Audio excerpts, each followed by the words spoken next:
Welcome to Medical Terminology, my viewpoints and understandings. Hello everyone, my name is Alisa Verdi and I'm a student at Colorado Christian University. Today we're going over the contents of my presentation. The first content should be the common mistakes, and I will go over to the second point, which is my personal reflection, followed by my experience dealing with mistakes in medical field. And then the fourth point is the interview with Dr. Carlos. Dr. Carlos is not a real name. And the last one is my plans for making myself an asset in a medical organization. So let's get over to the first point, which is the common mistakes. For some reason, premature infants have to go to the oxygen therapy, which exposes them to the oxygen toxicity. In most cases, oxygen toxicity is associated with myopia. Myopia occurs when oxygen encounters the retina instead of the blood, and this could lead to the permanent blindness. The second situation is hypoxemia, which is the low oxygen concentration in the infant's blood, which could lead to difficulty in breathing and heart failure. And the last case is chronic lung disease, which is common in premature infants because their lungs are not developed yet. So this leads to what is the safest oxygen exposure for premature infants. The evidence shows that the safest oxygen range from 90 to 95%, which has the most favorable outcomes in extremely premature infants. And this slide leads to the question, how to reverse the oxygen toxicity. Maintaining normal body temperature is a must, followed by proper nutrition, and the exposure of vitamin E plays a role in preventing oxygen toxicity in infants. And also we have to monitor the oxygen exposure as well. Now my second point is my personal reflection. How do I reflect on a course based on a strengths and weakness? So I have tendency to whine when stuck on the assignment, which is not good. But God reminds me enough, because God's grace is sufficient for me and His power is made perfect in my weakness. My second weakness is stress and anxiety. So I become anxious when my plans fail to flow as planned. But God reminds me, why not praying instead of stressing? Because by praying, God's peace that trespasses all understanding dwells in my heart when I pray.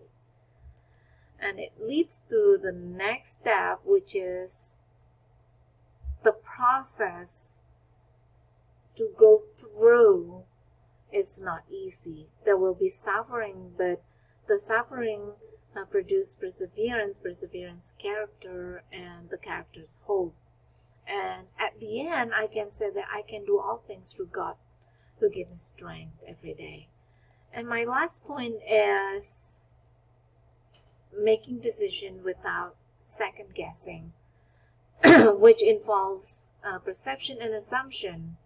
And when I put all my imagination into play, the choices that seem unattainable become very clear.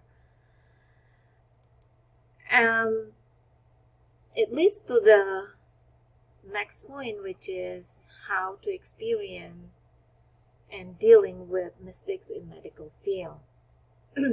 So there's a method that we have to deal with the mistakes. When we realize that we make mistake, we have to own it. We have to simply admit it that we made mistake. So there's a method to apology, which is in person, email, or text messages. I rather do in person because I want to see the reaction. I want to see the spontaneous action that will affect me. So that's I really do prefer in person. But there's options. They can do the email or text messages. So the next step is I would admit it and simply acknowledge my responsibility, and it could lead to the anxiety, that also disappointment.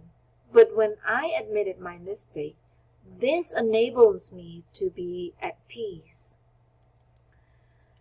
And I have to admit it that I am bound to make mistakes. Everybody does. But when we handle them well, mistake could shape a person to be a better person or a leader. And then the next step is to forgive myself. Forgive myself and move on is the best we can do. Now we are in a fourth point, which is the interview with Dr. Carlos. So I have roughly 45 minutes interviewing Dr. Carlos. He used a lot of common medical terminology, especially in pediatric intensive care unit terms that he used, which is I learned more during the interview. So the common terms that he used, such as Apgar score, which is the score to summarize the health of newborn children against infant mortality. He also shared the mistake he did and how he fixed it to remain competent in his career. I also learned that mistakes happen to good and hardworking people. So if I'm a mistake, I would admit it and own it. So my last point is my plans for making myself an asset in the medical organization. So the standard medical terminology used in organization, I plan to make myself familiar with standard medical terminology used to avoid error, especially when documenting a patient condition and medical needs. So I will utilize the standard medical terminology among the members of healthcare to improve patient safety by reducing the number of mistakes.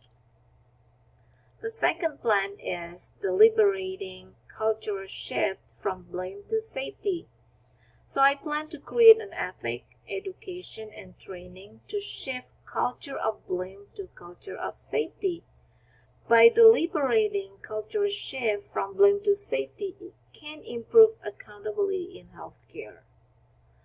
In a culture of safety, the medical organization views error as system and encourage medical team to report and discuss error to improve patient care. The culture of accountability I plan to create is creating a clear channel for all medical members' feedback and value everybody's opinion so they feel confident to come forward when they make mistakes. So the culture of accountability in medical organization works best when every staff member helps hold themselves and others accountable. To make this happen, I must make sure that I value everyone's opinion. So that's it for my presentation.